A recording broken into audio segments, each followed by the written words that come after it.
right, everybody, welcome to the Pace Comedy Showcase. You guys ready to get this show started? Make some noise for your host and MC, performs all over the country. Make it loud for Kevin O'Shea.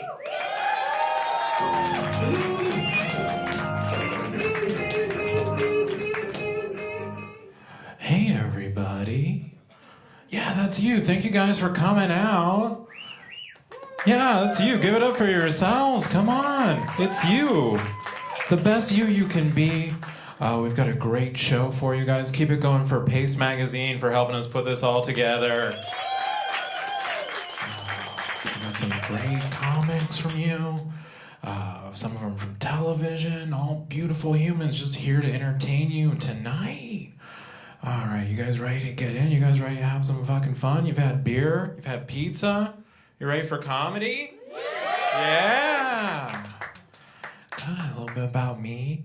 My name's Kevin O'Shea, and on a scale of 1 to 10, I weigh 245 pounds. Thank you. I obsess about weight. I know I do. I ran into a friend of mine. I hadn't seen him in 6 months, and he lost 75 pounds. It was a big deal. Like, he used to look like just like a stoned, fat hobbit. And now he just looks like this really athletic, stoned hobbit. I was like, Sean, what happened? And he's like, oh, crazy story. You're never going to believe it. I needed to get dental surgery, but I didn't have any money. So I went to dental school, and they did it for free. But, like, it's a school, so the guy who did it was not actually a dentist, and he forgot to give me antibiotics, and I went into a coma, and I lost 80 pounds. I was like, dude, whatever you're doing, it works, it's great. I was like writing down, like, don't take antibiotics. And it goes back to me, I think it goes back to high school. I was on the wrestling team in high school. I wrestled. And they break everything down by weight and weight classes. And I was 215. And that was the last weight class before you go to heavyweights. Like, it would be like 180, 190, 215, and heavyweight. And that went all the way to 275. And if you weighed 276 pounds, too bad. Fuck you, you're too fat to wrestle. I weighed in one day, and I weighed in at 216 pounds. My coach, he was really upset. He's like, Kevin, you have to lose 1 pound. But then he stopped. An idea came across his head. And he's like, but we don't have any heavyweights. So how would you feel about gaining 59 pounds? As a 15-year-old sophomore in high school, I think I'm against this gaining 59 pounds. He's like, no, do it for the team. Do it for the team. And I didn't do it. Wrestling is a weird sport. You have to weigh in. Just adult men watch you as you're in your underwear and you weigh in before matches.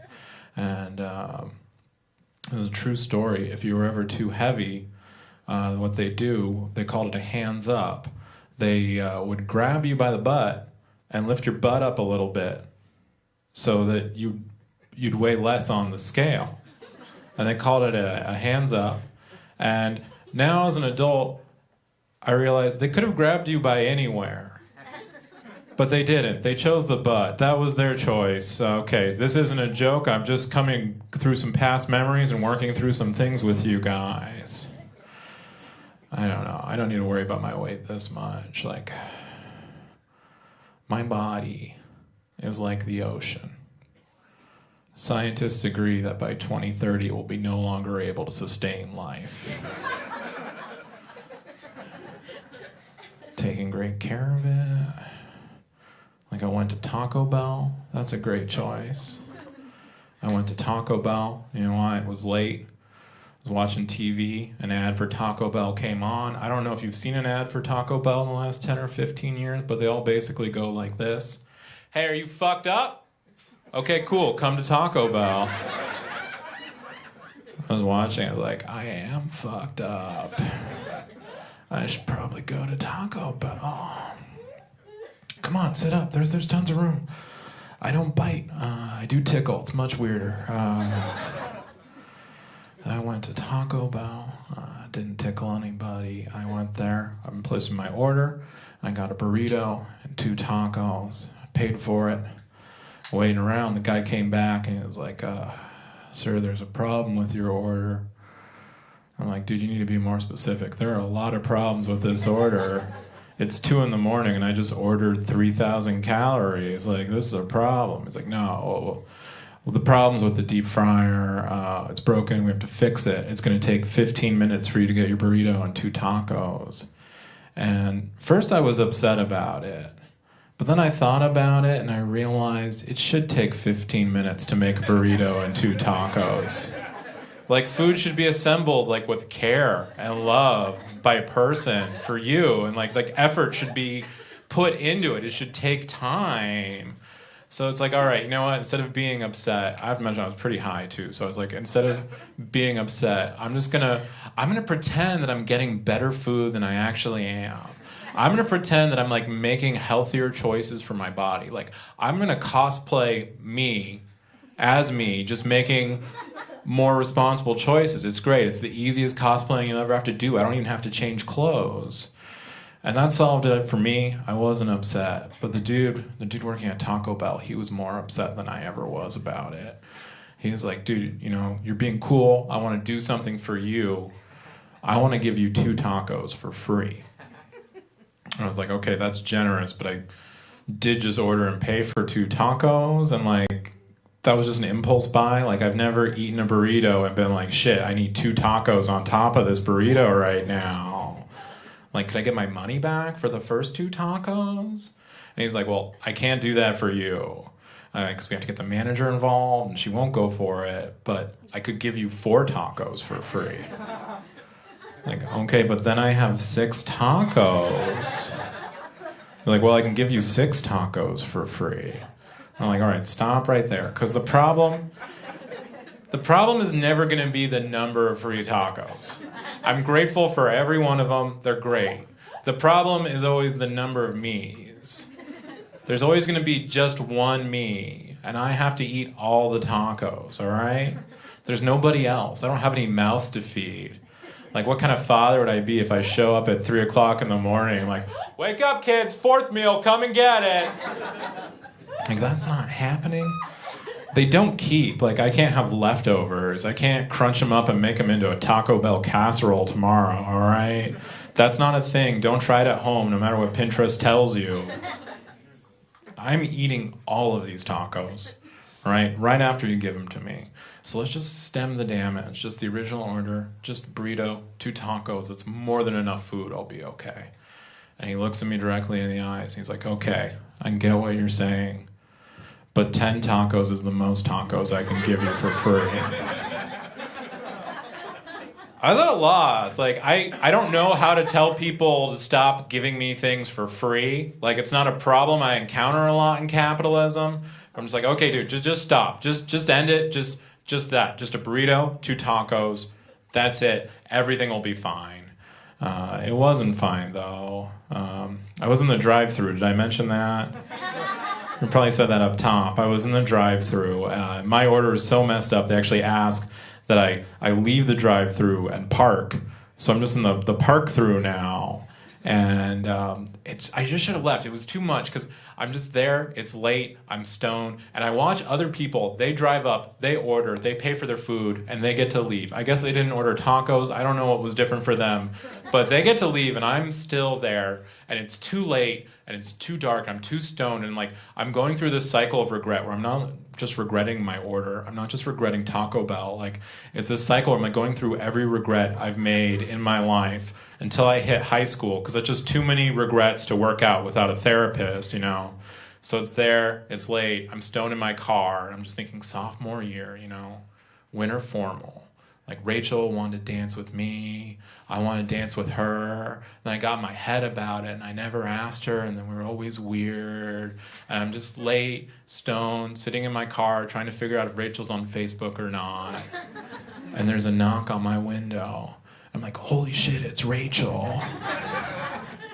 It was never Rachel. It was always the guy working at Taco Bell.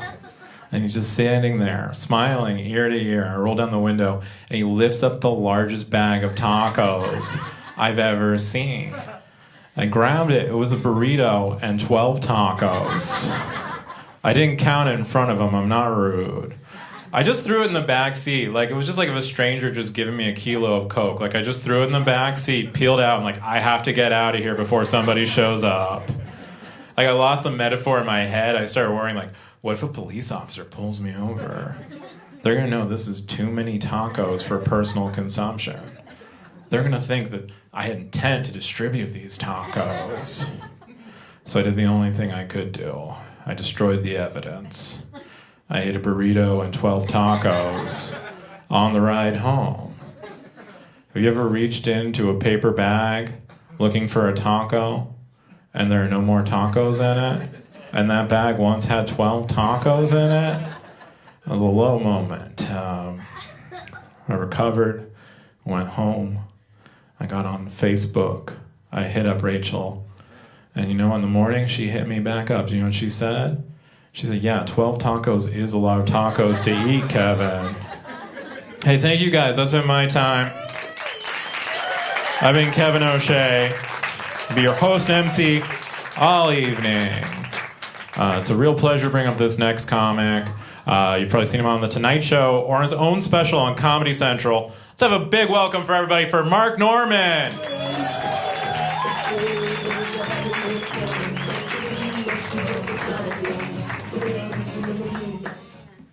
All right, hey, good to be here.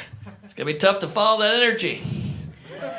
I'm just gonna have just gonna get a sip of water for the comics here. All right, cool. That's tough. Cool. All right, I'll tell some jokes. Wow, that was nice. You come up a little closer. Your neck hurt. Were those see? Oh, you couldn't see over. I hear you. All right. I Ubered here, had a real chatty Uber driver. Don't you hate that? This guy would not shut up. Would it be nice if there was a no small talk option on the app? Right? But there isn't, so you gotta find your own way to quiet the guy. I like to scare him. He's like, how about this traffic, huh? What do you think's causing this? I'm like, probably the Jews. He's like, all right. I give this ride 5 stars of David. I live in the West Village, fun neighborhood. The Gay Pride Parade actually goes right by my house every day. And I like a gay area. I feel like gay guys are pretty great, what's got to be nice about being gay is you don't have to wonder every other day if you're gay. That's got to be a nice, I like dick, I'm going to work. You don't have to worry about it. You can just enjoy a pool party, you don't have to be confused. Because that's kind of what's nice about sexual preference is you just kind of know. You don't have to try it. It's not like food. Because I've had gay guys proposition me on my walk home like, hey, how do you know if you haven't tried it? And I'm like, well, what are you, my mom with Brussels sprouts? Maybe you wrap some bacon around it. Because libido and appetite are very similar. You get hungry, you eat, you're not hungry. You get horny, you fuck, you're not horny. They're very similar. But my discipline with sexual appetite is so much better. Because I don't like coconut. But if I'm in a room with a coconut for 3 days, eventually I'll be like, all right, I'll take it. But if I'm in a room with 6 guys for 3 days, I can hold off much longer. All right. I guess that's what jail is, just in a room with a coconut for 3 years. All right, fuck it, let's do it. Cool. You guys are drinking the free beer, huh? Yeah, I like to drink.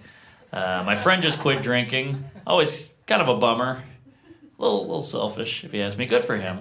But he quit drinking. Booze is really the only vice where when someone quits, you get annoyed. If your friend's like, I'm going to stop doing crack, you're never like, but what about the wedding? One of my friends is a real booze bag. He's obsessed with breweries. We got to go to a brewery. I'm like, why can't we just go to a bar? He's like, it's fun. You can see how it's made. I don't care how it's made. Look, I like porn. I don't need to go to a broken home.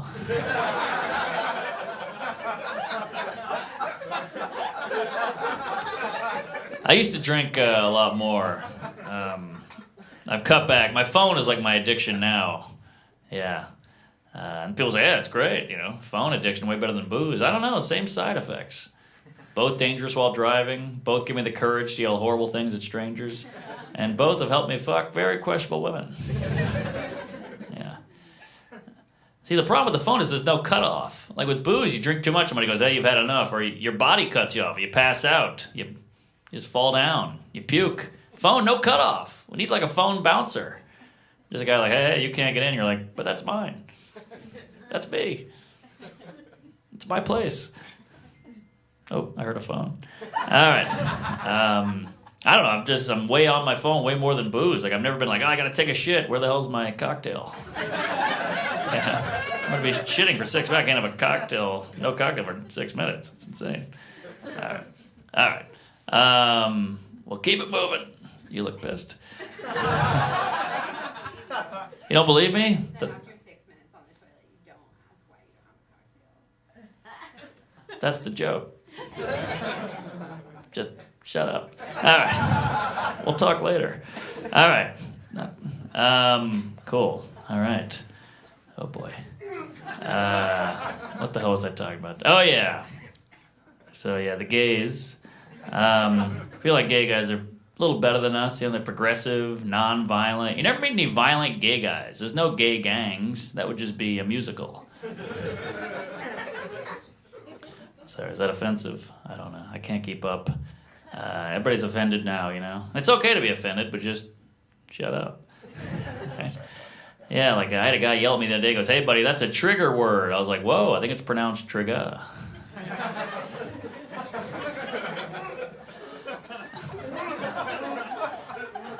Funny line. I don't know.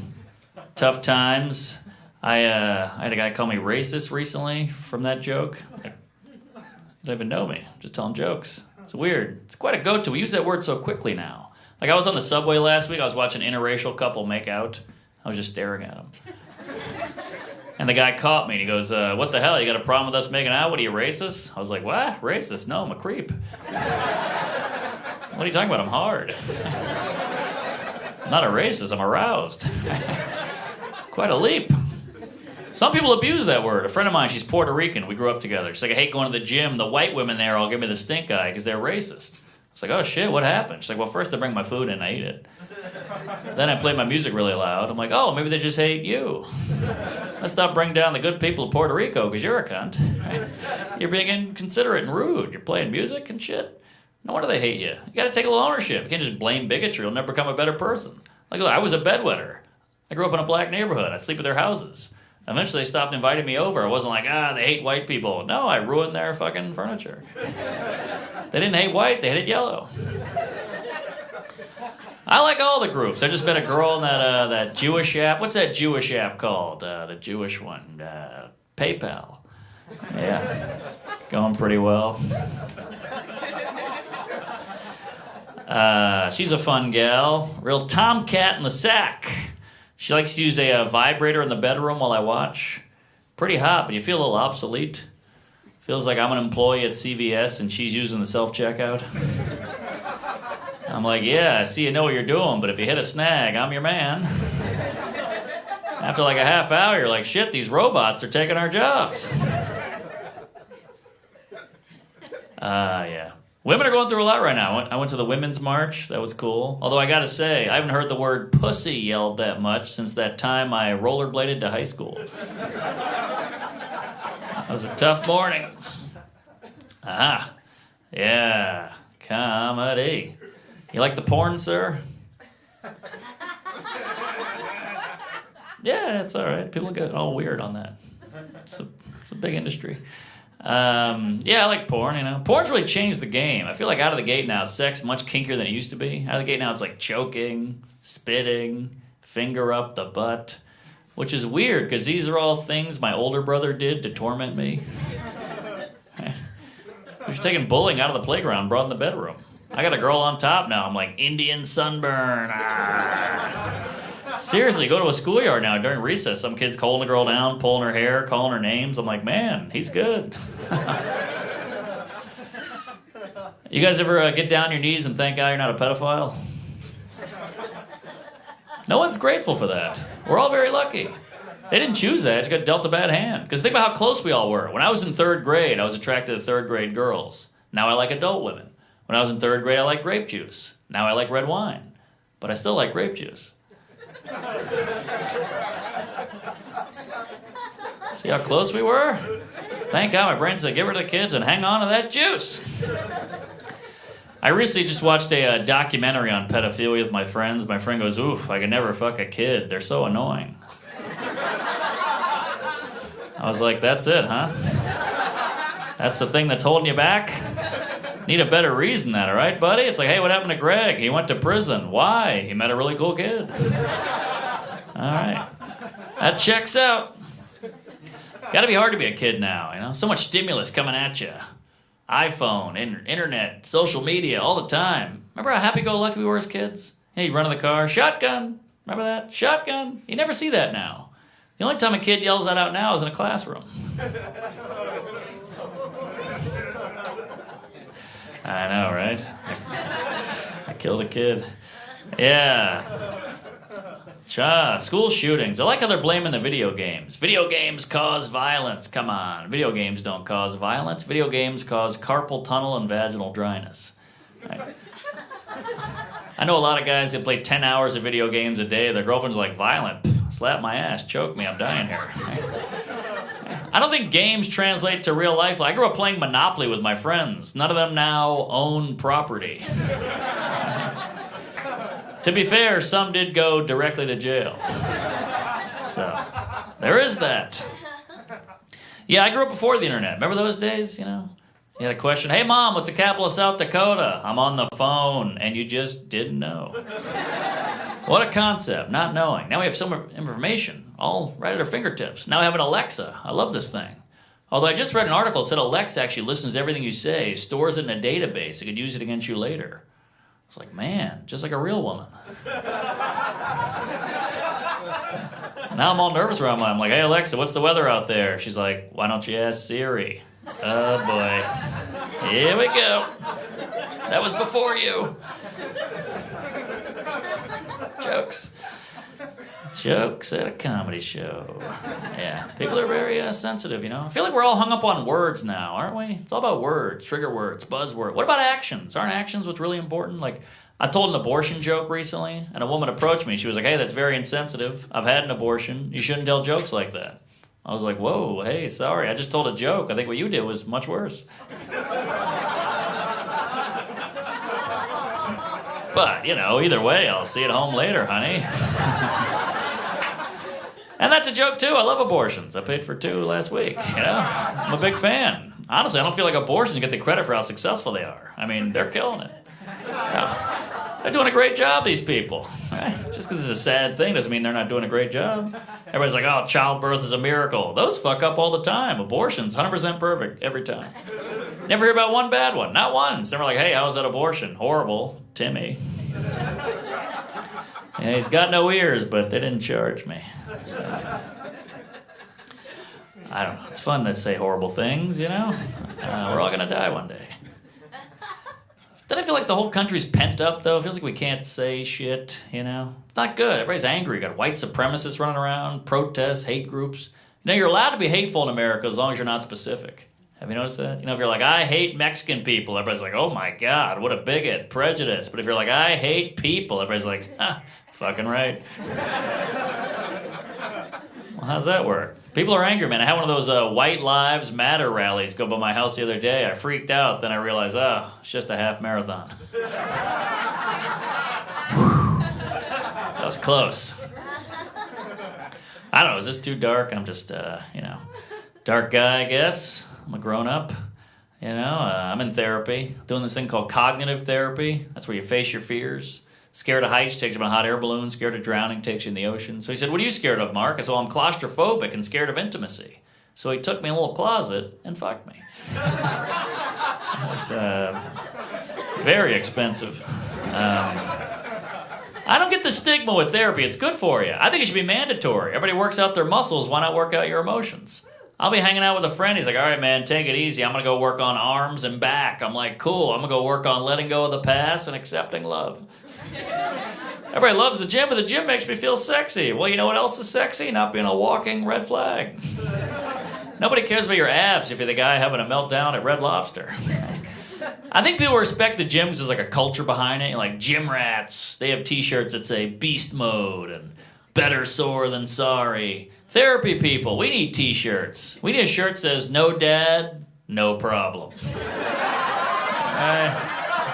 Or like can't stop, won't stop crying. Ah! All right, thanks a lot. I'm Kevin Hart. Have a good night. Comedy.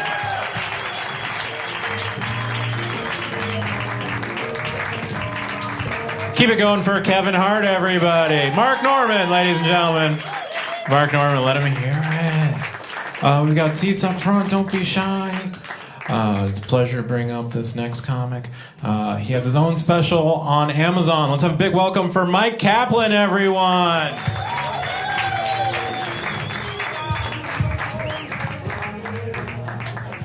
Thank you, everybody, for that big welcome that you were requested to give me. I appreciate it. My hope for Mark Norman, who is just up here, is that he becomes so successful that there are people who believe that he is Kevin Hart. That is my hope, that people like kids who don't know Kevin Hart tune in to a Mark set. Like they turn it on like after it started, so they don't see it say, "Here's Mark Norman." They just see him at the end be like, "I'm Kevin Hart." And they'll be like, "I love Kevin Hart." And then they'll buy tickets. And then they'll see Kevin Hart. And they'll be like, "TV adds 10 pounds and does different stuff." That's what I hope for Mark Norman. I'm very funny. I'll start in a minute. But I wanted to let you know, I guess, I'll demonstrate that I'm a comedian first, and then I'll stop doing comedy. If you're already enjoying it, great. If not, you're right as well. Everybody's experience is valid. So, look at that. One at a time. I'm a man. Sorry, ladies. Okay. And I started doing comedy in Boston about 15, 16 years ago. I've been doing comedy. I started at Boston University. I went to school there. I was officially BU's funniest student. In 2005, I won a competition, BU's funniest student, which means out of 32,000 people, I was the funniest of the 11 that were in the contest. So, pretty good start. I'm wearing this collared shirt tonight, this button-down shirt, because we're filming, and I like to look good when I can see it later. Like, I put this on, and my girlfriend was like, "Oh, that looks really nice." "Oh, it's because they're filming, right?" And she's like, "She's really nice." But she said to me, she's like, "I thought of a mean joke." I was like, "You know people can see you the rest of the time as well." And she's like, "I wouldn't say that to you, but I did." And here's the thing. I realized that not that I don't care about people, about you, about audiences, but I guess I care more about me. I'm like, "Ooh, look, I look good." But right now, like, I'm not looking at me. Do you guys? But later I might be. Unless they're just turning the camera on right now. All that stuff. Let's get going. Here we go. Kevin Hart. I don't even know like in what form this is. Like if you're watching this streaming right now, maybe you did just tune in. It's weird. Like today, you don't just tune into things as much. Like you DVR things. You start at the beginning. You listen to a podcast. You ever listen to a podcast and you're like, well, if you're just tuning in, like that doesn't. If you just turned on the podcast and wanted to replicate your radio experience from the past and just zoomed ahead to a bit, "Oh, we missed the beginning." Well, look, I had a sad childhood missing. One time when I was, thank you. I'm very good in between my jokes. I'm like one of the best. A lot of comedians are about bricks, but I'm like the only comedian who's like working exclusively on mortar. Do you understand? So. The thing that holds it all together. If you just have bricks, it could fall down. But if you just have mortar, it looks gross. So, but it's probably functional. Probably, if you had to have only bricks or only mortar, I'd go with mortar. Is anybody here trained to prove me wrong? Does anybody here have any information about architecture that I don't? Good. I would definitely welcome it. Please heckle me with accurate math. But only accurate math. Not inaccurate math. Here we go. Getting ready to get started with my set. So, what joke am I in the middle of? I look like this. I'm wearing this shirt. You got it. Sometimes I'll look at video or like a picture of me on stage, like after the fact, and I'll see like that I'm standing like in a way, and I asked my last girlfriend, I was like, am I standing weird in that picture? And she's like, that's how you always stand. And I'm like, that's not what I'm looking for. You're not answering my question. Do I always stand weird? You know what I mean? I am. Does anybody here, clap your hands if you identify as not weird. Clap your hands if you think you're not weird. 2 people in a room full of like 50, pretty weird, you know what I mean? You're weird if you think you're not weird right now. Like, it's everybody's weird. I have another friend who's a comedian, and he's weird.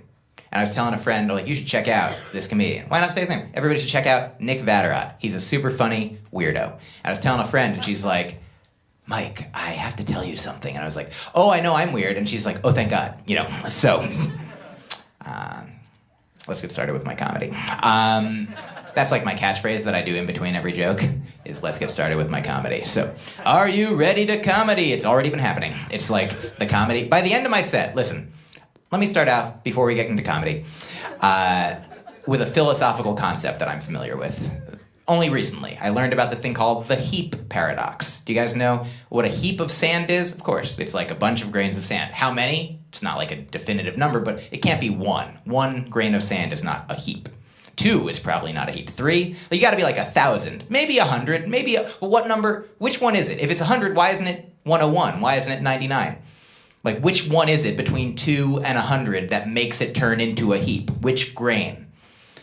And the reason I'm telling you this is because this is what my comedy is like. Like, I'll eventually be doing it, but you won't know which joke, which line, which word turned it from not a joke into a joke. For some of you, it was in the middle of this joke, and for some, you're like, still not yet. But really good in-between jokes. Sometimes I'll get to the end of a comedy show, and every single member of the audience will come up to me individually and whisper into my ear, I liked it. I know my demographic. It's people who love me understand why there are those who might not. I am like the kombucha of comedy. Like, I'm really good for you, but a lot of people are like, is this what it's supposed to be like? And it is. If you aren't enjoying it, it's an acquired taste, so by the end of my set, you'll be like, that was comedy. I think it was comedy the whole time. I'm the M. Night Shyamalan of comedy. M. Night Shyamalamity? No. I answered no before you had a chance. M. Night Shyamalamity? No. Do do do do do. M. Night Shyamalamity? Do do do do. Okay, so before we get started, I'm gonna do a song for you guys. It's a song with you guys, a sing-along. You guys up for a sing-along? You know how a sing-along works. So thank you so much. Somebody shaking her head no, you don't have to participate, but the person who yelled yes, you must participate. So here we go. You guys know how it works, so here's the first verse. Okay. Everybody sing along, it's the sing-along song. You don't know the words, so you can't join in. And there's no discernible pattern, so what are you supposed to do? And every time I sing the sing-along song, it goes a little bit different. Okay, so that's the first verse. So you guys now understand how it goes. Let's do verse number 2. Here's the second verse of the sing-along song. The melody and the words are different. So even if you wanted to participate in good faith, there is very little way that you could, cause it's a joke. Okay, so pretty good on that one. Let's try one more. Here's the third verse. It's short. Okay, let's try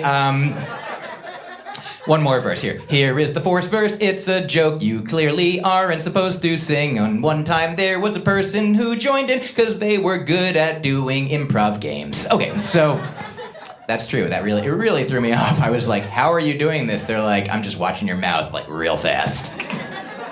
Which is a weird sentence that I don't think I've ever said. I was just watching your mouth real fast. Look at that. It's comedy for some people now. So, let's see. Oh yeah, it's been almost enough. Time doesn't really exist, but there are other comedians and I have places to be. And also places don't exist, but it seems like they do. For more on that, check out other comedy that I've done. I do have a special that's on Amazon. It used to be on Netflix. You could have seen it if it was if you had Netflix or if you knew any person. I 100% don't know why more than one person has Netflix. Like, I got my password from my old roommate. He got his from his parents. They got theirs from Kevin Bacon. Like, why doesn't everybody do that? You can give it, it's now on Amazon. It was previously in between. It was only available at Whole Foods. And but then Amazon took it over, so pretty good. I don't have to do it in the kale aisle anymore. Was pretty much at home there. So I don't know if I give off a kale vibe, but I take in kale vibes. Anyway, what instruments do you play? I play the kale vibes. So sounds like it. I live in Brooklyn. It makes sense. Here we go. I like that Brooklyn is everything now. Like, I've seen, like, there's, passive-aggressive Brooklyn. There's, like, old school, hey, you know what I mean? Like, that's Fonzie Brooklyn. Fonzie Brooklyn. Let's just reset and get some room tone now. Great. That's a lot of comedians don't get room tone, and then what are you gonna do? At the end of your set, just live the rest of your life? Not me. Not this guy. I'm living my life right now. I don't wait till the end. I'll live when I'm dead. What? Schrodinger's life. Okay, so... Oh, somebody's snorting. It was the person who didn't want to sing along with the song. I'm sorry to make you feel that way, but I am not sorry to make everybody else feel that way. Look how much joy you've brought to everybody with them laughing at your snort. Oh, and you're right near the camera. It's probably picking it up. Let's get a close up with one of those other cameras. We don't have any other cameras. Okay, great. It's just it's all one shot. Like that Eminem song. So I'm like the Eminem of nothing. So I'm like the Buddhist Eminem, I guess. The Eminem that doesn't exist. So my special is on Amazon. You can give it 5 stars if you like it. You can give it 5 stars even if you don't like it, in fact. Did you guys know that? You can think about how many stars are in our galaxy. There's like 100 billion, so 5 is real low. You got me. I got a 1-star review that I liked. 1 star from a guy that was like, I don't know about these jokes. They might be good. He talked too fast. I'm dumb. And what I like most about that one is it's more a review of himself than me. You understand? He was like, I don't know about this, but I do know about this, and no thank you. So, just trying to finish the first couple jokes I started. In 2010, I was on Last Comic Standing. Millions of people watched the show. Thousands of comedians went out for it. I came in 5th place. 5th place of all the comedians that year. And the better news, even better, is the guy who came in 4th died. So I'm 4th now. And wish he didn't. He was my friend. But also, he would have loved this joke. He would have loved it. He loved dark comedy. He loved humor about death. He liked joking about these things that we don't all talk about. If he was here tonight, he would, he couldn't, I wouldn't have the joke. But if he was here, sort of like Gift of the Magi, would have loved it if he could. If he's a ghost in heaven, that's not how it works. But, would you know my name? There are no ghosts in heaven. I don't know if we can use we don't have the rights to these songs, but, we do have the wrongs to them. That's when you copyright infringe. Guys, in conclusion. In 2015, just taking you year by year, so in a couple years I'll come back and tell you about 2020. Hindsight. That's the theme of the next election. So, I'm sorry. Hey guys, I'm sorry that I said election. It is a real, like, I am now, in this day and age, like, it's more, like, life is more complicated. Life is so much harder for a man today, you know what I mean? And, like, a straight, white, cisgender, able man. So many things. Look, I'm a straight, white, male, American Jew. 4 out of 5, perfect. But other than that, which one's not? So, sincerely, after the 2016 election, I used to know how to answer, how are you? Do you know what I mean? I used to know how to answer. I would be like, so far, so good. I don't know the future, but I'm grateful for what I've accomplished so far. So far, so good. That's what I want. Now, after 2016, people are like, how are you? I'm like, life is a rich tapestry, How's everything? Ooh, everything's a lot. I'm okay in like but I'm part of everything. Everything's not okay, but I'm part of it. And then they're gone, and I don't have to talk to them anymore. So, don't have to know how to answer. 2015, that's where we are in this set. I was on America's Got Talent. America's Got Talent, a show where they ask you things like, are you the greatest comedian out there? And I answered, I was like, I think I'm the greatest comedian in here. Pointed at my heart. They did not use that take. So, it's a weird show to be on. As a comedian, your jokes are competing against how cute a child might sing, for example. It's like if in the Olympics, the events competed against each other. It's like the hurdles versus the snowmobile. Like, what? That's not even the same season. Like, the next up, the pole vault versus the javelin. I put my money on the javelin. Probably the javelin would take the pole vaulter pretty handily. It's like, I was telling jokes, and I was up against a lady she was from the circus, and she shot a crossbow. That was her talent. I'm glad we went separate. Now, Mike, you make fun of this lady, and then she shoots you with her crossbow. I told jokes. She shot a crossbow so accurately, it hit a target attached to another crossbow. That one fires, hits a target attached to another crossbow. That one fires. That keeps happening. 8 crossbows go off in the span of about 2 seconds. The final arrow goes into an apple that's over her own head, leaving the judges to answer the question, am I funnier than that crossbow? And officially, we both did move on to the next round, so I am technically as funny as that crossbow. This is crossbow caliber comedy right here, and sincerely, this is true, she did not show up to the next round, so I hope she's okay. I don't know what happened, but I do think that she would have loved this joke. So, thank you guys so much. My name's Mike Kevin Hart Kaplan. Thanks so much, everybody.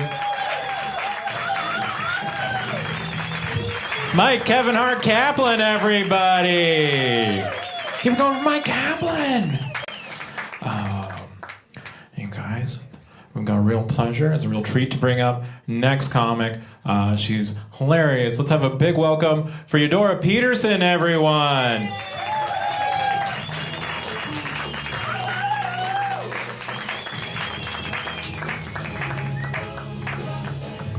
Thank you very much.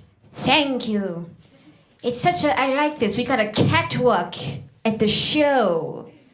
I like that very much. You can stroll on down, and then you get here, you pose, you play a song maybe. Oh, I don't know if you could. Maybe. I won't, don't worry. I won't. Hello, everybody.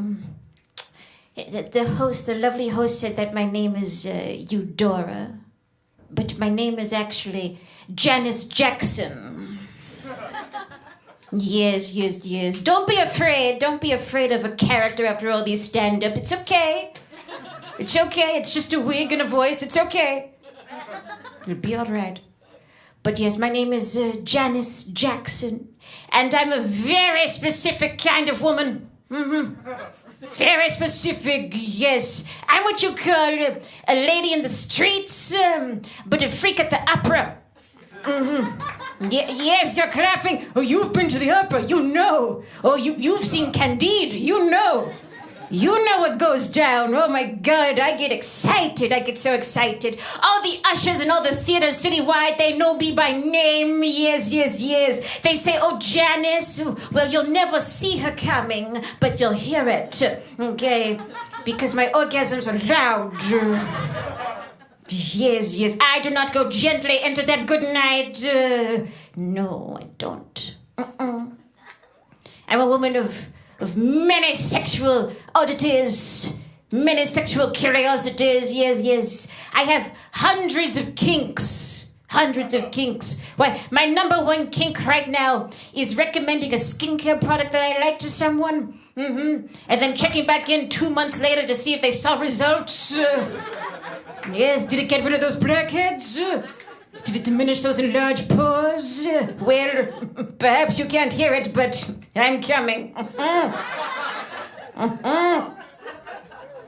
It is about me. I'm the kind of woman, listen, if I'm in an Uber pool and somebody else joins my ride, I always rub my hands and say, I love it when a plan comes together. Love it when an Uber A-team assembles, oh my God. I get so excited when I hear my phone ping. I see Oscar joining my ride. I say, get in the car, Oscar, sit next to me. I say, here's the plan, Oscar. We're going to Sephora, and we're not going to rob the place, but we're going to take so many samples it'll feel like a heist. You and I, Oscar, will be oceans too. It is about me. I'm the kind of woman. I travel a lot. I fly all over the country. But I'm the kind of woman I hate to take off my coat and shoes to get through airport security. But I love picking out a brand new outfit from that conveyor belt of laptops and accessories. Oh my God. I love it. But I will say though, that kind of shopping is not for the faint of heart. It's cutthroat. It's like a sample sale. I once got into a tussle with a man over a MacBook Air. Yes, he kept saying, "That's my MacBook Air." I said, "But it goes with my outfit." I said, "Look at you, a blonde man with blue eyes. You can't pull off Chrome." I don't think so. Well, this is really getting in my way. This little puddle that he left. This puddle and bottles that he left. Let's move this. There we go. That's about me. I got too close. I get too close sometimes. Move that back. I'm the kind of woman who shops online. That's right. You heard me clear. Yes. I'm the kind of woman who shops online. And I will say, though, I'm very good at it, too. I'm no amateur. I never view 30 items per page. Are you kidding me? I always view all. I'm no pussy. I want to see it all. I bought myself a one-shoulder top online. Gorgeous piece of clothing, yes. But I'll tell you one thing. I'm the kind of woman, if you see me out and about in a one-shoulder top, you can bet your bottom dollar that I've only shaved one armpit. And it's not the armpit you'd expect. No. I do things my way. This about me. Have you ever been disappointed before? Have you ever been disappointed? I have. Oh, did somebody clap for disappointment? I was talking to a friend the other day, a friend of mine, and I was so disappointed. She says to me, "Oh, Janice, you have to check out this show called The Property Brothers." I said, "The Property Brothers?" I said, "The Property Brothers? The Property Brothers." She said, "Yes, The Property Brothers." I said, "Brothers?" She said, "Yes, brothers, Property Brothers." I said, "Well, that sounds like a fabulous show. Two black men getting the property that they're owed. Getting their 40 acres and a mule." I said, "I'm a lifelong member of the NAACP. Of course I'll watch a show called The Property Brothers. I'm a property sister." So you can imagine my surprise. I turn on the TV, it's two identical white men. I don't think they're siblings, perhaps, but they're not brothers. They're not brothers. My God, hasn't the white man co-opted enough land in this country already? I said, cancel the whole thing. Cancel it. Oh God, I'm going to open up these bottles of water. I'm too worked up.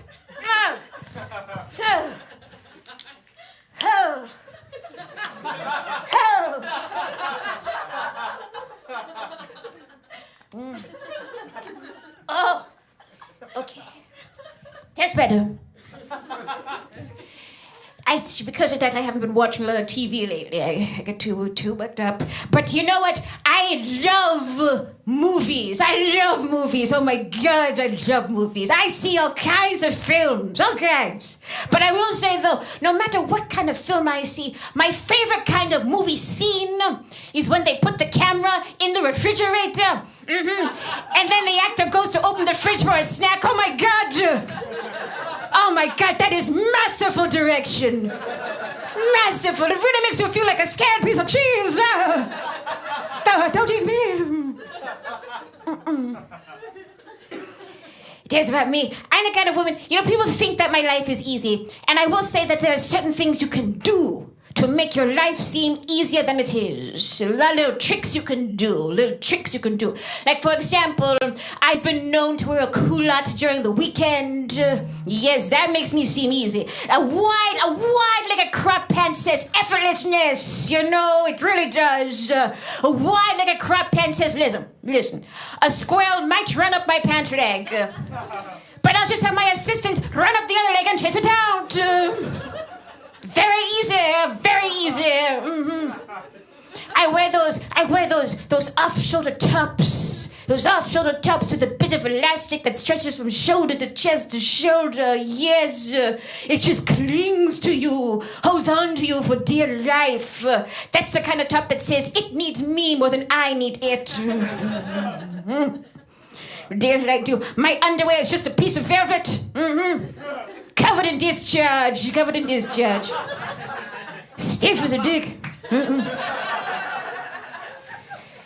But the fact that I waltz around with such grace and ease is what makes me seem so easy. Mm-hmm. Yes. It tells about me. I'm not single. I'm not single. No. I've been in a relationship for 7 years now. It's a long time, yes. But my boyfriend, he gets jealous and suspicious sometimes still. Like this one time, he found a strand of hair that didn't belong to him or me on a coat or whatever. And he takes it and he approaches me and he says, well, what is this? I said, that's the piece of hair I have sex with when you're not around. Give it back to me. That's my special floss. Don't touch my sex toys. Mm-mm. No. But I love my man. I date a white man. Mm-hmm. Date a white man. I corner his hair while he sleeps. Mm-hmm. And then I take it all out before he wakes up. And he never suspects anything.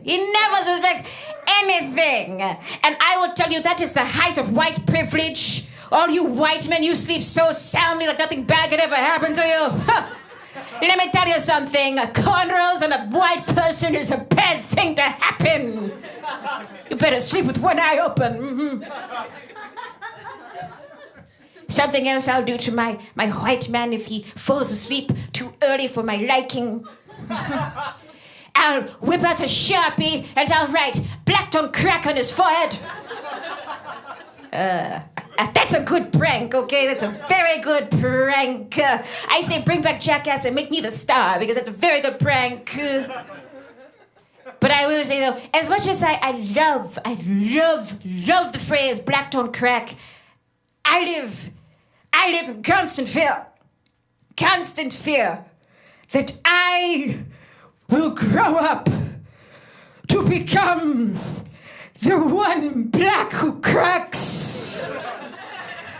My God, the only reason I look so young right now is because I'm not actually old. I'm not old. I've been telling people that I am 42 since I was 16. Just so I can seem like I'm part of something bigger than myself. For all I know, black don't crack is a hypothesis at best for me right now. My God. I mean, there's evidence that suggests I should be okay. Like my parents, LL Cool J and Sade, you know, they look good, but Mommy and Daddy look good. But I don't know. I'll tell you one more thing that I don't like. I do not like catcalling. No. I refuse to do it. I don't follow trends like that. I don't follow trends. But it's terrible. I think it's terrible that people still, they harass each other. They harass strangers in this day and age. It's terrible. Why, this one time, I went to a bar by myself because I wanted to get drunk alone. And I'm sitting at the bar, and this man, he sidles up next to me, and he says, my God, you're so gorgeous. He was like, I must have your number. Don't make me guess your number. I need the digits. I'm good with area codes, but not that good. Give me your number. I looked at him, I said, no. I said, you can follow me on Twitter like everybody else. Then I took my drink and I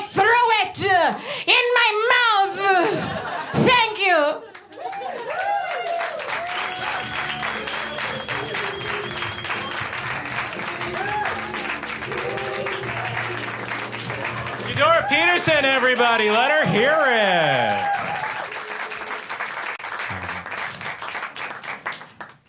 You guys are next comedian. It's a real treat to have him. He co-produces this show, and he's a real special boy. Let's have a big welcome for Cameron Vanini, everybody.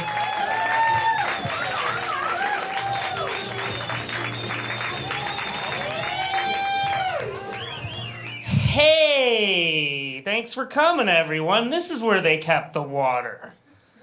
You gotta perform for water here. I've had a great day. It was a day off today. Did anybody else have a day off? You did? Yeah. What'd you do today? I went for a walk in the rain with my dog. Went for a walk in the rain with your dog. I watched Cheers all day today. 6 hours of Ted Danson. I got into like my 6th or 7th episode of Cheers, and you know they start playing that the theme song where it's like it's like making your way in the world today. It takes everything you got. And I just started crying unmercifully because I can't afford therapy, you guys. It's so good to be here. Last week, I ran into an ex-girlfriend while using a Coinstar machine. Fuck!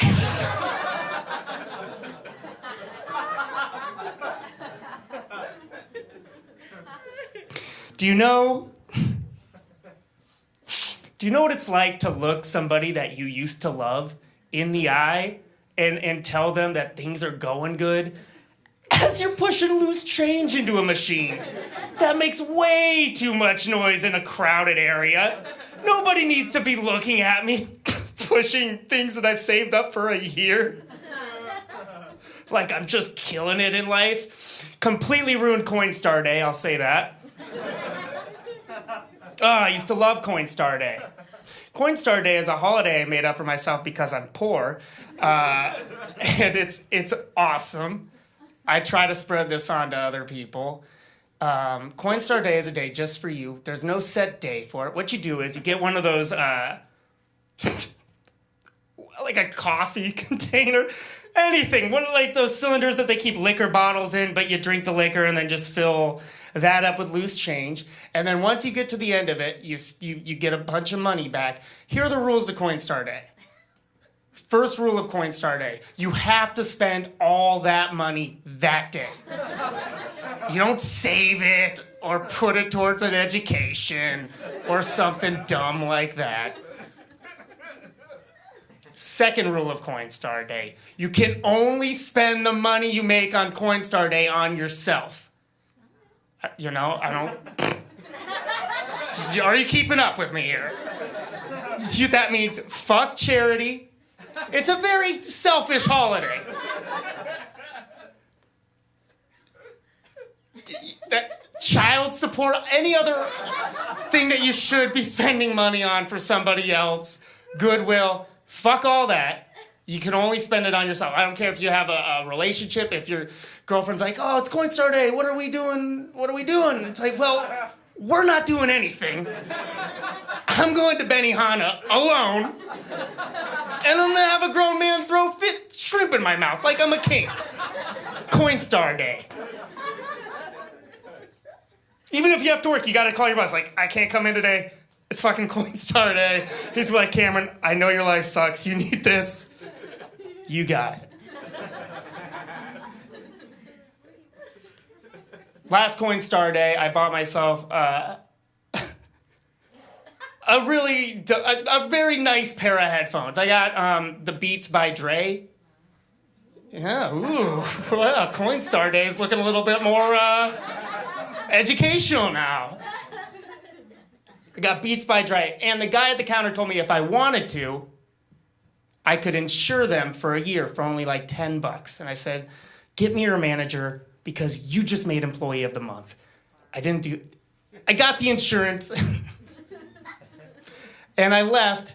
And then I realized that that's like the only thing in my whole life that I have insurance for.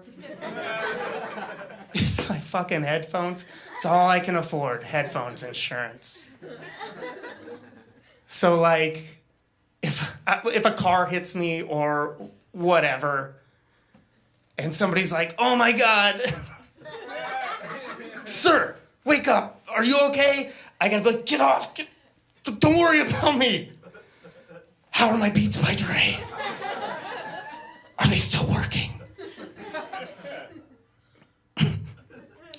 Sir, do you want me to call an ambulance? Call Best Buy. Call Best Buy. They'll know it's me.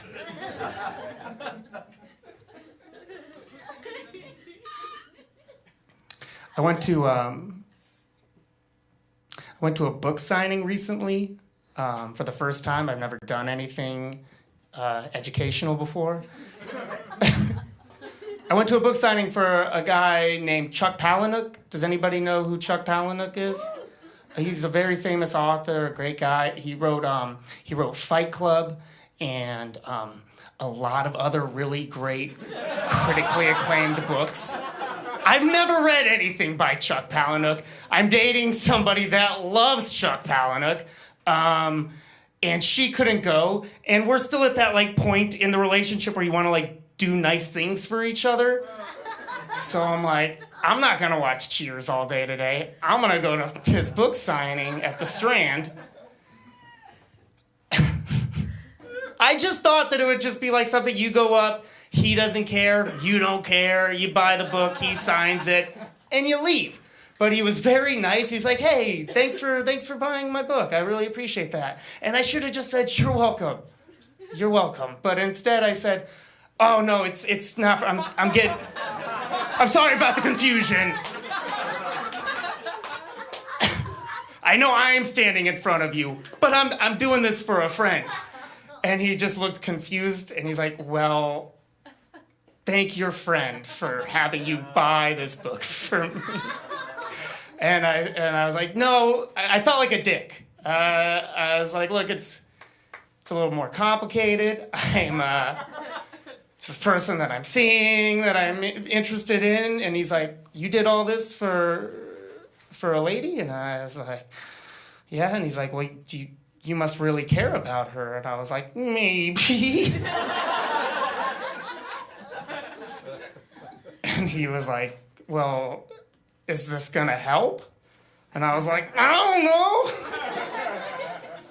And then he just kind of looked at me for a minute, and then he signed it, and I left, and I got on the train, and I opened up the book, and he signed it. He signed it very beautifully, and then underneath that he wrote, good luck, which is confusing, right? It's confusing. I was a little taken aback, because at first you think like, oh, he's telling me good luck on your endeavors with, this relationship, but he knows that I'm giving it's for her. So is he just like, good luck with this weird fucking guy that was in front of me? He creeped me out. I don't know how you do it. Good luck. So I had to scribble that out.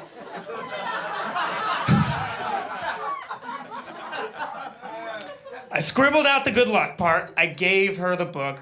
She was ecstatic. She opened it up. She's like, oh my God, I was gonna get this. How did you know? I'm like, well, you fucking told me about it a couple of times.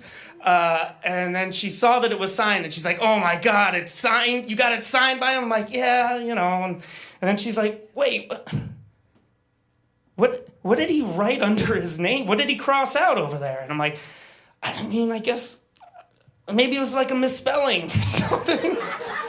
It's probably just a mistake. And she's like, Chuck Palahniuk misspelled his own name? I was like, yeah, I guess he's a fucking idiot. I don't know why you read so much. Can't you just love me? Can't you trust me? Always with the books. That's just a joke. I don't read a lot. I read an article recently that said that scientists, this is true, scientists got together and they did a study and they were able to prove, What does it? Do I sound stupid when I bring up scientists and then talk about that subject? Fucking scientists in a room. They did a study and they were able to prove that condoms have absolutely no effect on a man's sexual performance.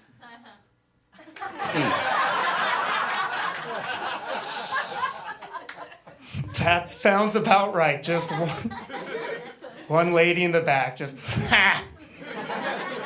Knew it! Yeah, they're saying is that apparently it has nothing to do with the condom. It's just somewhere between like 70 to 80% of all men suffer some form of erectile dysfunction. That's it. That's all I wanted to say. But if you think about it, and I'm just gonna say this, like, okay, fine, fair enough, science, but like, if 70 to 80% of all men have it, then it's not a dysfunction. They're shitty. Dicks. They're not that good. They don't do what they're supposed to. 70 to 80%? Okay, let me just paint a picture. Divorce, like, most marriages end up 50% chance of divorce. That means your dick is worse than most people's parents. Wanted to try that one. But that's why I think, like, if you really care about somebody, then you should buy them like a vibrator or something. Like, if you really love that person, you don't get them flowers, get them like a bouquet of dildos or something. I'm losing you guys. Why? Not into toys? Every Valentine's Day, if I'm dating somebody, I get them a vibrator. It's a nice thing to do. I don't care. Guys get like shy about this stuff. It's like having like a buddy with you. It's like a tool. Like you're Bob the fucking Builder and you're gonna fix this. It's the last thing that you do. Every Valentine's Day, we both have fun. Why does it only have to be about her?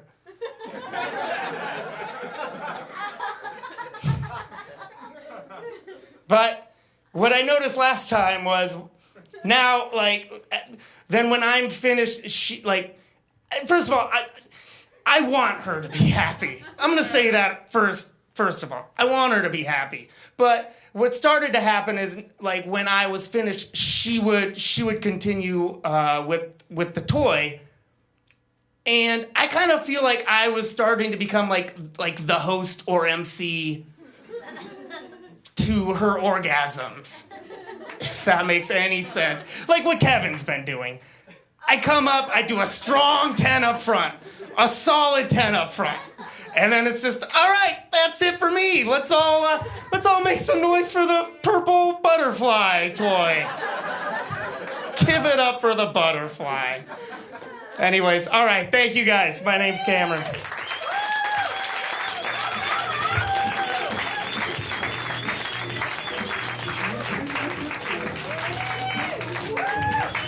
Keep it going for Cameron, everybody. I, for one, have never felt so pictured in a sex life before. It's a real treat to bring up this next comic. They have shows all over town. Please check out their website, pileoftears.com. So a big welcome for Lorelei Ramirez, everybody.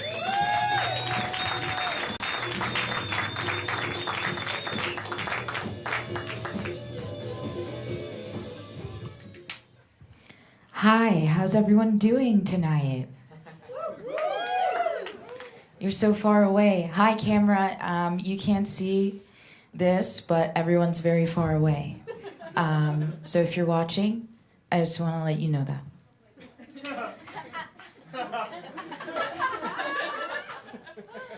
I'm gonna start. I'll see you in a sec. I'm really excited to be here. I had a crazy day today. I woke up very early in the morning. I saw a dog in my room that wasn't mine. And the dog started barking. And then I was like, okay, I should just go to the kitchen and make myself something to eat. So I started making myself something to eat. And then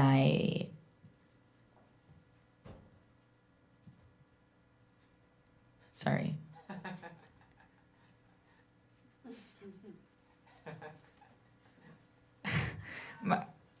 She's hiding. Sorry, my best friend Jen is here. That's insane. I'm sorry, this is really distracting. Could everyone just give a round of applause to Jen for being here? That's so insane. Yeah, this is so weird. Jen doesn't normally come out to things like this, but ever since she passed away last week, she's kind of been at every show. So, truly a blessing. So I am mixed. I'm a mixed person, just in case you were wondering why I looked weird. You know, I heard some of you screaming as I came up to the stage, and so I just have to address it. I am mixed, a mixed race. It's very hard being mixed. There's a lot of problems, with it. One of the biggest problems is I wake up every day, I look into the mirror, and I scream, because I don't know which race I'm going to be that day. Maybe I'll illustrate it for you. So here's my bathroom, right? And then here's me. And then here's my reflection. And my reflection's just kind of like... Do you know what I mean? It seems like you're not getting it. Maybe I'm not painting a picture. Okay. So here's my bathroom. My bathroom's from here to here. And then here's my toilet. No, the toilet's here. And then here's my sink. And here's a little towel. And then here's the bathtub. And then here's curtain. And then over here's my dad. And then in a little jar over there, there's people in it. And then here's my reflection. And my reflection's just kind of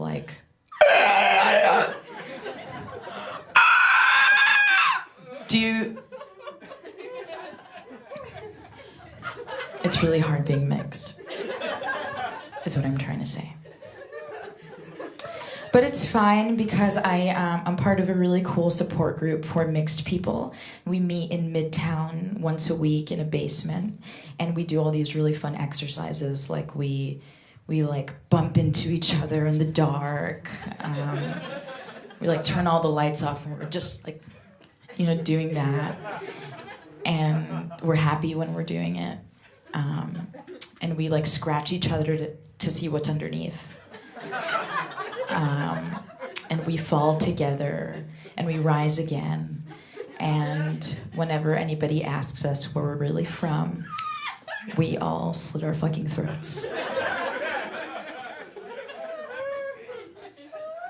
Here's an impression. See if you can guess what this is.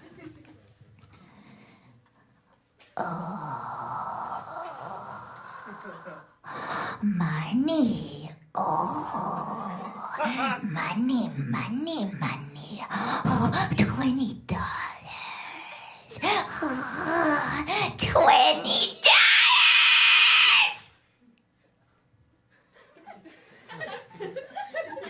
That's me at the bank.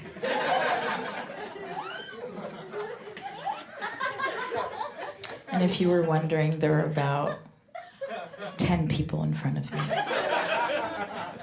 There's also 10 people behind me. So I'm kind of in the middle of the line. And get this. It's not even my bank. I'm in the wrong bank again. What if that was how I talked? You just see me outside, waiting for each of you to follow you home. Where are you going? Let's go to the bank. have no head. There's like a little worm sticking out. But it's the eyes of the worm. This worm has eyes, and the eyes of the worm are like your mom's eyes. So it's like very familiar. So you let me follow you home. And then right at the door, you're like, wait a minute, what the fuck? And you get really scared. You start shaking, and you melt. What the fuck? Your body's melting, your skin is melting. You can't believe it. You see my face through the door. I'm like, buy my album.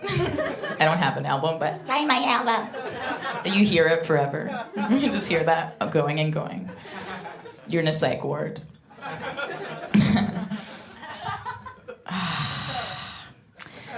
What else? I have a lot of anxiety. It's gotten progressively worse since after the election. Please vote tomorrow, by the way. Just saying that, please vote. I saw in some of your eyes, I saw, I'm not going to vote. I said, please vote, and I saw, please vote tomorrow. So my anxiety has gotten progressively worse since after the election. It started spiraling. And so I've had to start going to therapy, which has been really good. I'm taking medication now, so it's really amazing, and it's really changed my life. I really love therapy because it's allowed me to deal with my anxiety by, kind of developing various coping mechanisms so I can, deal with the anxiety.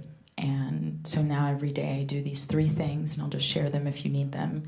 And if I don't do these 3 things, I kind of lose all control and I can't really live.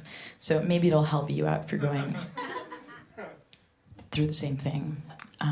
Every day I have to do these 3 things. I have to eat at least 3 times a day. I have to move my body around or exercise to make sure I'm really there. And I have to collect my thoughts or meditate, just to do that. And when none of those things works, I close my eyes, I take a deep breath, and I think about the knife dildo from the movie Seven. And I'm like, everything's gonna be okay. The human imagination is limitless. Knife dildo from the movie Seven.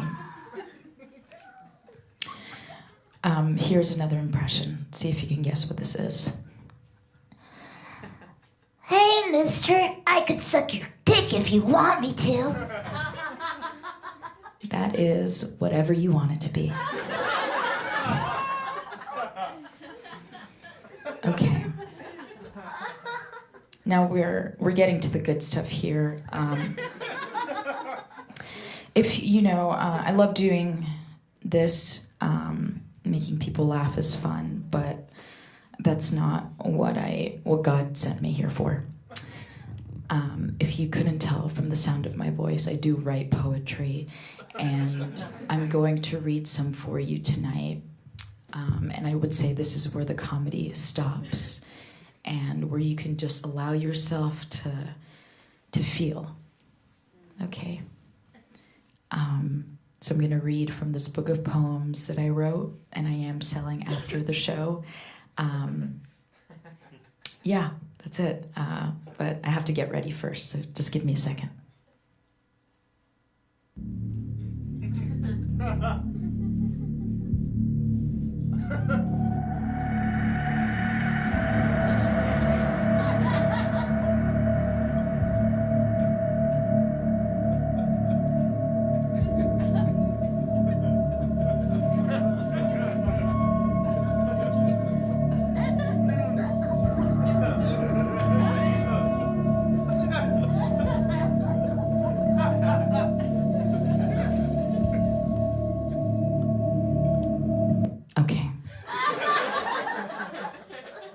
This first poem is about my father. We had a very tumultuous relationship. He used me as a broom once. So.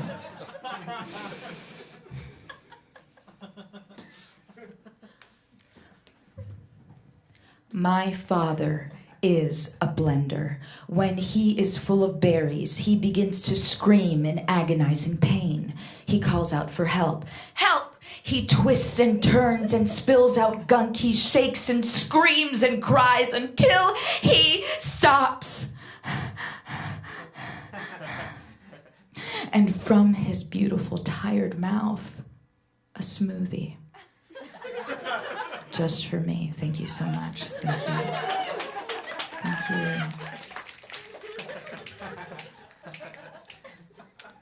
This next one is about a lost love of mine. This is a love that never was, and let's just say it wasn't my fault.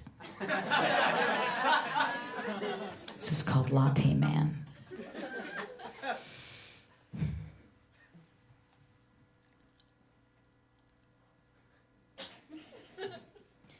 I made a man out of 50 lattes. I took the foam and constructed him, put a hat on his foamy head, made arrangements to his face to make him seem like he was happy to see me, happy that I was there. I outstretched his arms, but foam doesn't work like that. It never does. So I just made him lay on the ground so I could look at him and smile back.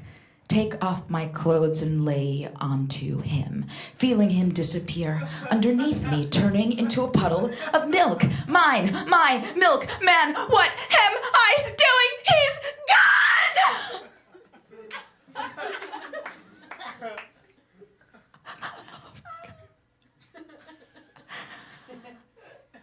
I should probably try making another one. Thank you. Thank you so much.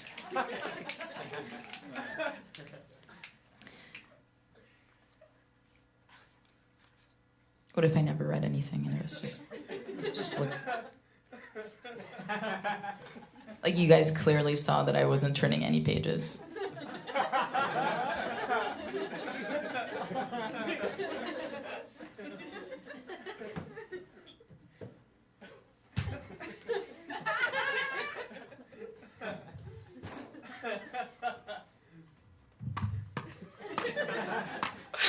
Just an hour. Everyone's really mad at me. Okay, so I think I'm gonna end it all. And a short little thing. Thank you so much for letting me fool around here today. And if you wanna buy a zine, please. I know it seems like a joke, but it's not.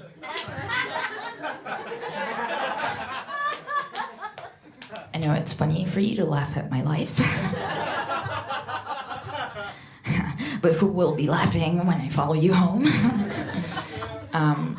Just come to me and you can buy one or just say hi. Thank you.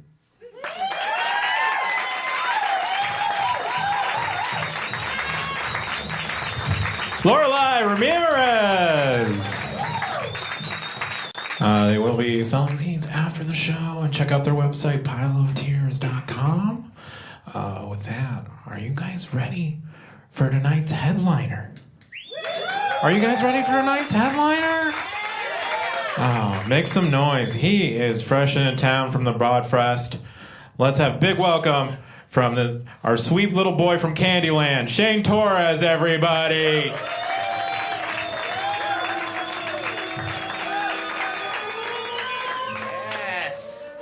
It's me, your headliner.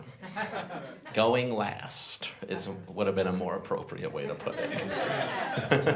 Look at me, I made it. I am on a soundstage. This microphone smells like when old people sneeze. You know when they do that and you're like, you're almost done. No? Well, I'm sorry, man. How about why don't everything bagels cost more? Will that be a little better to start with instead of the dark stuff? Is that not crazy to any of you? That everything bagels are the only thing that come with everything? That the cost the same as it coming with nothing? That's not fucking nuts. And if you really think about it, the people buying plain bagels are getting fucked. It's weird. It's good to be here. I think it's very interesting is about New York is that everybody who moves here with a very grand idea of what they are going to accomplish when they get here. Does that make sense? Like, nobody moves to this town as, you know what I really want to do is pay $4,000 a month to live in a room with no windows. Like, everybody who moves here is like, I'm going to be on Broadway, or I'll play for the Yankees, you know. I moved here to be the biggest comedian in the world. That spot just keeps opening up. But, you know, you move here, you think you're going to have, like, these New York moments, you know? Because you watch so many Katherine Heigl movies or whatever. And you're like, Christ, I'm never kissing Bradley Cooper. But then there's other New York moments that are horrible. And they usually involve piss. I mean, I had some good ones. I'll tell you what happened. 3 years ago, I was on this very street. I was on 34th Street, and I was sitting in a coffee shop writing jokes. Not these ones. And I got a call on my cell phone. What else would I get a call on? With the Horn of Gondor? Your laugh is haunting. But I picked it up, and it was the booker of a late night show. I'd been sending him clips for over a year trying to get my act on the show. And finally he says to me, he goes, if this is the set you want to do on the show, this is the set you'll do on the show. And I said, it is the set I want to do. He said, great. He told me the date, March 8th. You guys remember. It was big for me, huge for you. But then I hung up the phone and I started crying. I don't know what you guys know about stand-up, but like the first time one of us does late night, for us that's like getting into a good college or, you know, like, or getting drafted or something. It's like in the NFL, not the one that's coming back. But I cleaned myself up and I finished my Frappuccino. And yeah, I like those. They're good. There's like 40 grams of sugar in them. But I walked outside and I saw the Empire State Building and I just started crying more. I was like, look at you, man. You're from a dumpy little town in Texas, south side of nowhere, and here you are in New York City running down your dreams like Tom Petty. Good for you. And then I ran down to my subway stop, and a hobo coughed in my mouth. Have you ever shared the devil's kiss? And I'll be honest, my first reaction was just, ah! And I remember, because I had never made that noise before. But I gathered myself, and I walked upstairs to the Walgreens, and I went up to the young man behind the counter, and I said, excuse me, sir, where is your mouthwash? I have a new disease. And he didn't even say anything. He just goes, which made it so much scarier. And I went back, found the mouthwash, stole it. And I walk outside and I just opened it up and just started using it on 34th Street like a psycho. I was just like, ha, ha, ha, ha, spitting it out everywhere on Polish tourist sneakers and stuff. And as I was doing this, I locked eyes with a young mother and her child. I was like, ha! And I got so embarrassed. And I wanted to spit it out, but I was so embarrassed. And it was getting hotter and hotter in my mouth. So I was just like, I had a decision to make. And I just took it down. Yeah. And in that moment, I realized that I was their New York moment. Remember the time we saw the guy from TV drinking Listerine? New York! I just had a friend get sober. Have y'all ever had someone do that to your friendship? What a bummer that is.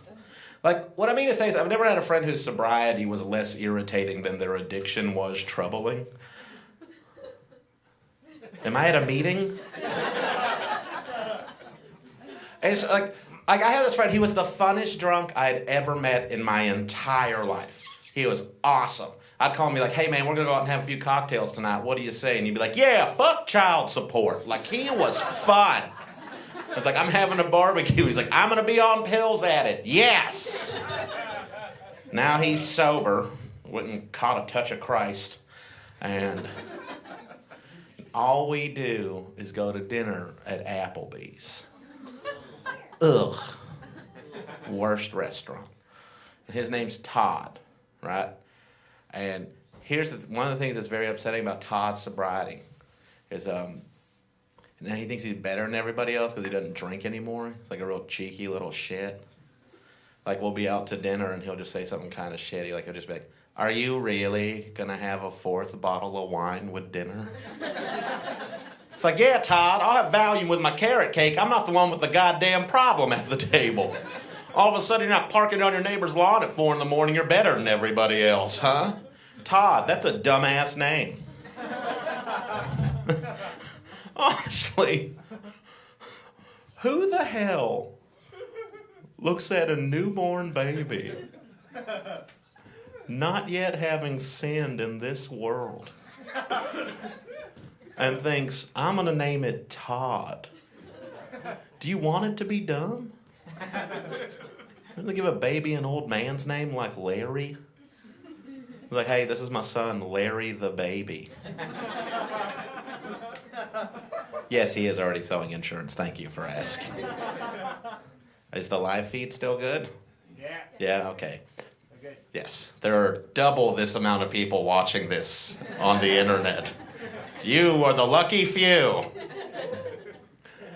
By far the most irritating thing about Todd's sobriety has been that he now remembers his dreams. Is there anything more fucking boring than having someone recall a dream to you? Jesus Christ, I would rather learn math in church. Yes, tell me about the thought that was so stupid you couldn't bring it into consciousness. Well, I dreamed all dogs had human pubic hair. Great. I really wanted that before my coffee. I love that no one sat in the front row, by the way. I don't understand, though, why people think it's okay to tell people about their dreams. It's rude.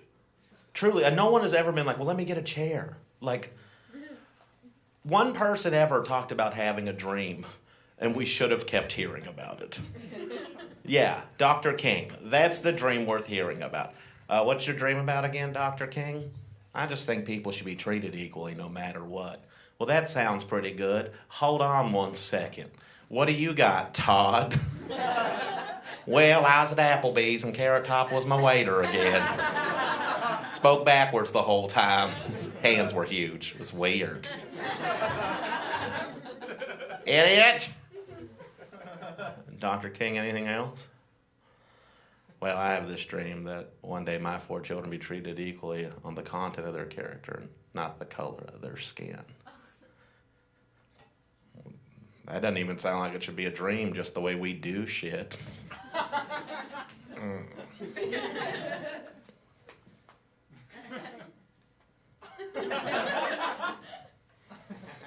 Todd? Well, I was banging this chick and her face was blurred out like Slender Man's. Well, that does seem interesting, but this is more important. Dr. King, anything else? I have a dream that one day every valley will be made high and every mountain will be made low. I have a dream that every crooked place will be made straight and every narrow place will be made wide. I have a dream that this nation will know the true meaning of its creed, that all men are created equal. That's my dream. Shit. That is a dream, man. I'll be honest, you hit that ball so hard it's probably never going to land.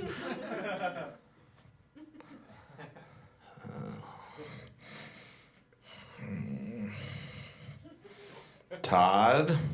Well, we were banging, and then when I came, her face came into focus, and it was my dad. Pretty much what I thought it was gonna be.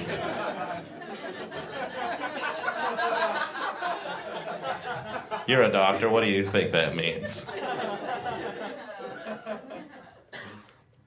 Oh, man. I'm trying to get to the point, I want to be a better partner, a better boyfriend, and I really just want to get to the point where I don't want my girlfriend to feel like she is raising me. Like, that would be huge for me. Like I was complaining about how every comedian has turned out to be a sexual predator that I've admired in the past 20. It was really bumming me out, and I was sad. And I was like, I grew up on the Cosby Show, and Bill Cosby meant everything to me. And my mom was an immigrant. That was the only show she could watch. And then it's like, and then Louis, and I'm so upset, and I don't have anyone to look up to. And she just goes, well, maybe you should be the man you want to look up to. And I was like, that seems hard. I'll be miserable instead. Cut the crust off of this for me. But it's just like, I can't handle it anymore. Anytime someone starts a sentence with like, hey, did you hear about Tom Hanks? I'm always like, oh God, not him too. They're making another Da Vinci Code. Yes! Nobody likes those. I swear to God, if The Rock does something wrong, I am just walking into the ocean. I can't handle it anymore. And it's like, this is weird. And this, look, I'm going to try this. I do feel right now that masculinity is the best it has ever been, and simultaneously, without a doubt, the worst it has ever been. And I don't know how we did it, but we did. But part of it, I think, is because we're more aware of what we've had that we weren't aware of before, and the privileges we've had. But now we're just not doing anything, which makes it way worse. And I feel that part of that maybe because there used to be, and all of this is good, don't put this on a blog or anything. Like, I'm not all of a sudden about to be like, and Trump is a great president. Like, I am not going that route. I'm just trying to I'm earnestly trying to figure out how to be a better man, and I'm failing all the time with the best of intentions. I don't have a map anymore. Like, my father was just like, and his father would just be like, well, we work and you raise the kids. And that's not the way it's done anymore. And that is good. Yes, that map is gone. But now I have no fucking map. And I am lost. I am drawing my own directions. Have you ever had to do that? This joke fucking sucks, and I was doing well. I know. I was feeling myself a little too much. I get it, Paste Magazine. You know what, though? They get this over at The Onion when I do their gigs. Yeah, suck it. I'm sorry. Where were you on that one, drummer? There's a thought there. That doesn't make me crazy. I see your judgy little eyes. I don't need this shit from you. I've been on TV. And now I am on a live web stream. Thank you. Clearly that late night show has changed my life. Oh, man. I'll finish with a joke. Fingering. Is there a grosser sounding word than fingering? Finger, okay, fine. Ing. And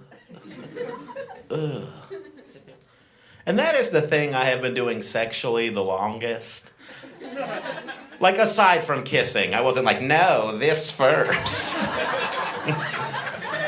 Let me hold you like a Nerf ball, my love.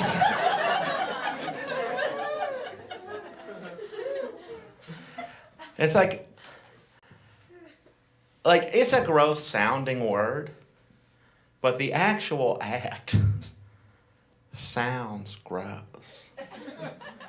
Have you ever done that in a completely quiet room? Because the noise it produces is horrifying. I mean, I swear, if you're doing that, you better flip on a window unit or put on a Prince album, because it sounds like you're getting hot oatmeal out of a cold bowl. Thirdly, I'm not done. I have more fingering material. Did y'all know that used to mean something else? If you fingered someone, like in the 30s, like in the 1930s, when you ratted out a mobster, like you fingered them. Well, where did that change happen? Like some guy gets out of jail, he's like, "Who fingered me?" And everybody's like, just like, "Stop saying it. It doesn't mean that anymore." By the way, it was Loose Lips Larry. Same name, different meaning.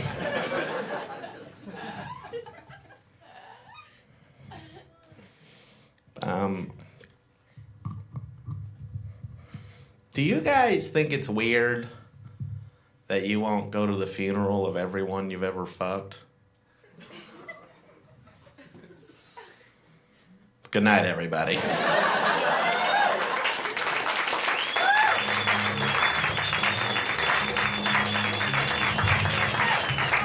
Shane Torres, everybody. Let him hear it.